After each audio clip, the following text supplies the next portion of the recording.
We start off with the Mercury Handicap, Class 3 over the 1,000 metres here. The field is headed by Decisive 12, Chris So and Vincent Ho. Only just touched off, beaten ahead last time out.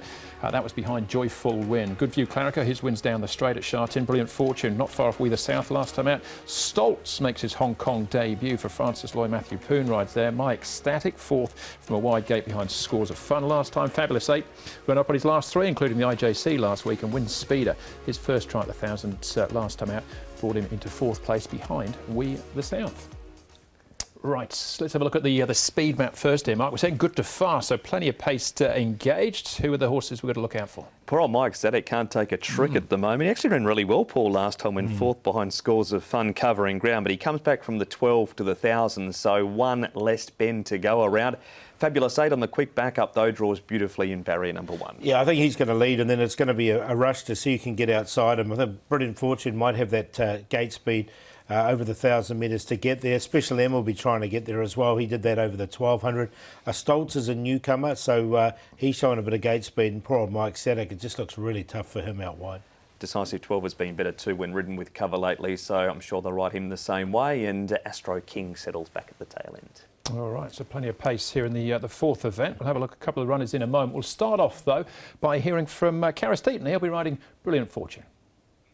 Karis, you've got Brilliant Fortune in race 4 on Wednesday night. How much do you know about him? He's had pacifiers on his last twice and he's run well. Yeah, Nick, he's a horse that's always been running here and there. A few times he's just been unlucky off the track, but you know, he's going to go back to the 1,000 metre, and if he can get some luck in the run, maybe he'll perform well again. And have you had much chance to sit on the horse, Karis? No, I've never sat on him actually, but I've of course watched all his work and everything he's done, so I actually know how he should run. And just obviously, as you say, it is a 1,000 metre race. There is plenty of pace in it. You're drawn 6. Where do you see yourself sort of settling shortly after the start? Yeah, it looked like he can also come from just off the speed, so I think we're not going to be able to chase the speed and use too much petrol. So if we can get a nice position behind the speed and hope he can finish off. And just looking back to Sunday, obviously very much an up and down day for you, but you managed to pick yourself up off the ground and boot home a winner, so it's great to see you back in the winner's circle. Yeah, it was, of course, it was a day that no people in racing, no jockeys wants to see and happen to them, but you know, lucky we are all okay, and you know, of course a few jockeys got hurt, but you know, we walked away with nothing serious, and it was nice to ride a win on a day, just made my shoulder feel a bit better. And just on that horse, obviously, he clearly has a nice profile, doesn't he?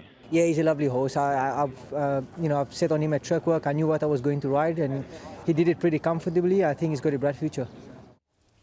Lucky With You is the horse they're talking about there. He did look very smart horse with a lot of upside to him, I think.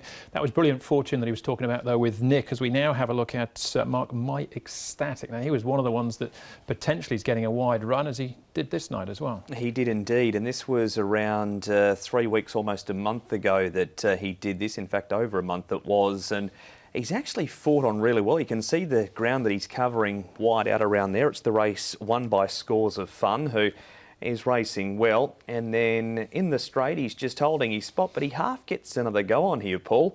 He's going to have to do it again, but he's back in trip. Yeah, back to 1,000 metres now, isn't he? But unfortunately, all that pace underneath him, unless they drop him back and ride him slightly different, it looks really hard for him. But look, I think he's a winner waiting to happen once he gets a good draw in the right race. Yeah, the form of that race has worked out particularly well as well. It was Family Folks running a place there. Decisive 12, Paul, one first up, looked really good, went off the boil, but came back to something like that form last time. Yeah, and they've ridden him off the pace, haven't they? The last couple of starts here. This is the 1,000 when they rode him off again, rode him off the pace, and he hit the line really nicely. He should get the race run to suit with all his pace in the race. So, look, I'm giving him a chance. I've got a spot for him as well. He's up in weight to 133 pounds, and he carried 130 there when that second behind Joyful Win, but is suited in this race. All right, we'll go back to IJC night just last week. Mark, this is Fabulous 8 running second to Awesome Treasure. It was the first leg in actual fact, wasn't it? It was indeed, and unbelievable to think this horse hasn't won a race by now over the 1,000 metres around Happy Valley. He's placed 5 from 9. He does come up in grade and hasn't got a terrific record up in grade, but from barrier number 1, Paul, he's never backed up before, so that's the unknown about him, but he's going to get a good trip from the inside. Yeah, and he was just beaten by a really good up-and-coming horse on the night. I think he'll get to the front, and he looks tough to beat with a lightweight. All right, well, as far as the stats were concerned, there, Mark, you're referring to, is 2 wins, have both been at Shartin down the straight. Lexi Bedell rode him for the first time last week, drawn at random, and not so this week because obviously Ricky Yu was happy with the ride because he's booked him 7 days later. There it is, 9 starts, 5 placings around Happy Valley. Just can't believe he hasn't won around there, Paul, because he's been so consistent. He has, hasn't he? And this season he's been consistent. You saw those 3 seconds from his 4 starts as well, so I think his time's going to come. All right, and maybe this is his time as well. He's favourite at this stage. Paul, you got him on top as well? Yeah, and I have, I've got him on top. I think he can break through this season with this win here from the inside draw. Decisive 12, we saw him hit the line strongly. Brilliant Fortune, if he can get outside the leader there, he's going to be there for a long period. Another horse, unbelievably, that hasn't won here in Hong Kong, 3 seconds and 3/3, and Wine and Wine, I thought we'll get another one who'll get the race run to suit. 9, 1, 3 and 4. Same top 3 as Paul, just a different order, but fabulous 8 from the inside draw. As long as he backs up okay from 7 days ago, he's always competitive over the 1,000 metres and can break through at Happy Valley for the first time. Brilliant Fortune.